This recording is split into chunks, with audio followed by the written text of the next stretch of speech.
Hello everyone, আসসালামু আলাইকুম। তোমরা সবাই কেমন আছো? আশা করছি তোমরা সবাই অনেক ভালো আছো, আর আমিও আলহামদুলিল্লাহ অনেক ভালো আছি। তো আজকে আমি বানাতে চলেছি মাছের ডিমের বড়া। তো তোমরা দেখতেই পাচ্ছ কত সুন্দর তোমরা বাড়িতে ট্রাই করতে পারো, খুবই সুন্দর, মজাদার, টেস্টি। তো চলো বানানো যাক।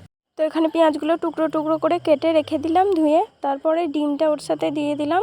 তারপরে কিছুটা হলুদ গুঁড়ো দিয়ে দিলাম।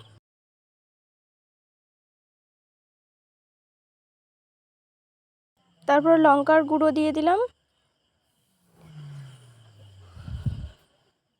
তারপর জিরে গুঁড়ো, ধনে গুঁড়ো, নুন, তেল, সব কিছু একসাথে সুন্দরভাবে দিয়ে দিলাম।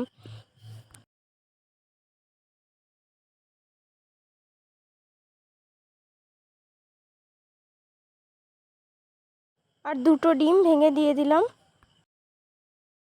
তারপর কিছুটা বেসন দিয়ে দিলাম।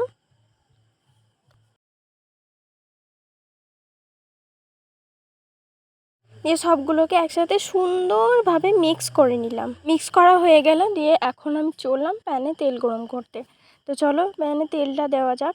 দেওয়া হয়ে যাওয়ার পরে আমি আস্তে আস্তে করে সুন্দরভাবে একটা একটা করে সবগুলো ছেড়ে দিলাম এইভাবে। তো এখানে আমার সবগুলো আস্তে আস্তে সবগুলো ভাজা হয়ে গেল।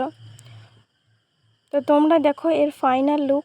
তো আজকের ভিডিওটা এত দূর দেখাচ্ছ, নেক্সট ভিডিওতে ততক্ষণ অবধি টাটা, বাই বাই, আল্লাহ হাফেজ। আর আমার ইউটিউব চ্যানেলটা একটু সাবস্ক্রাইব করে দিও।